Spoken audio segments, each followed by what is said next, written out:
Yeah, we start off this sportscast with some sad news out of the Iowa basketball program. DITV Sports Director Lucy Rodin has more on the death of one former Iowa basketball player. We got word from the Iowa basketball program this weekend that former Hawkeye Kenny Arnold passed away on Saturday at the age of 59.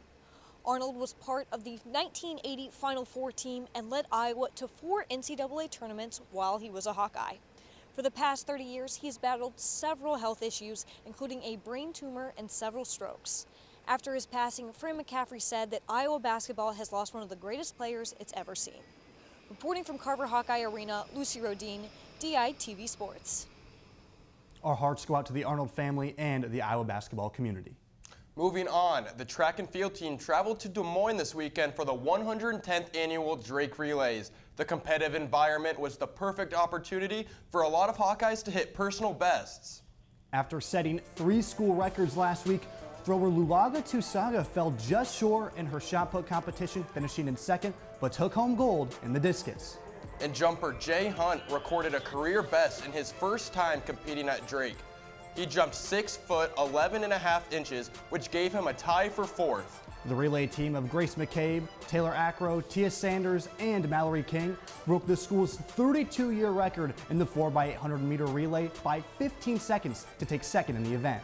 And on top of that, the women's team took home the Drake Hy-Vee Cup for the 3rd consecutive year, while the men finished in second. And everyone from Iowa was hyping it up, of course, telling me the energy's great, and the energy was awesome. Like, people were cheering me on, competitors, fans, everyone. It was just a great atmosphere. Well, you know, it gives me confidence to be able to say that I can be one of the top girls in this country. You know, it's a talented field of people, and it's a super competitive country. So, Tusaga and the rest of the track team will have the opportunity to face more of some of the best competition in the country when they host the Big Ten Track and Field Championships in Iowa City in 2 weeks. Iowa football isn't competing anytime soon, but we got a final look at them during their last spring practice on Friday. The run game is looking solid next year with 3 running backs returning, including Ivory Kelly Martin, who had a nice little run there. We got to see backup quarterbacks Spencer Petras and Peyton Mansell take some snaps, even though it's looking like the defense made the most of it. The Hawks are feeling good getting out of spring ball, but Coach Ferentz knows it's a long way until September. I think overall we had a good spring practice. You know, we didn't certainly win any games or anything like that, and tonight was not the showcase of spring ball by any stretch.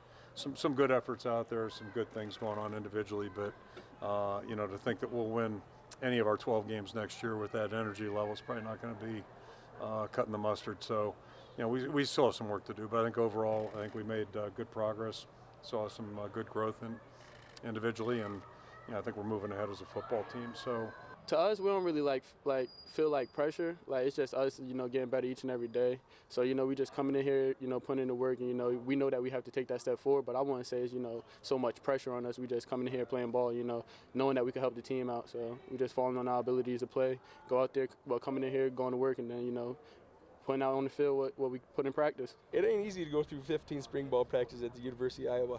I mean, we're going through blocks, we're going through 9-on-7 every day, you know, and we're hitting every day. It's not like we're taking days off. That's not Coach Ferentz's motto, but you know, I think overall, I think we've really built on our gameplay, our technique, our fundamentals, and especially our leadership. Gotta love what Paulson said there. I can't imagine it's easy going through spring practice at the University of Iowa. Yeah, especially for you, Cade. But, you know, another thing that's not easy, winning Big Ten Baseball Player of the Week. But Zeb Adrian, he did it. The junior helped Iowa win 3 games last week, hitting .556 with 5 hits, 5 RBI, 3 double, and 3 runs scored, which includes his first Division I home run. This is Adrian's first ever Player of the Week honor, and he's actually getting to share the awards with Brendan Schur, who is named Big Ten Freshman of the Week. Schur had 2 multi-hit games last week where he scored 3 runs, 2 RBIs, 1 double, and 1 home run, and he also stole 2 bases on top of all of that. And those two will be back swinging tonight when Iowa hosts Western Illinois at 6:05 at Dwayne Banks Field, weather permitting. And we'll have highlights from that game back here tomorrow. Mackenzie, we're going to swing it back to you at the desk.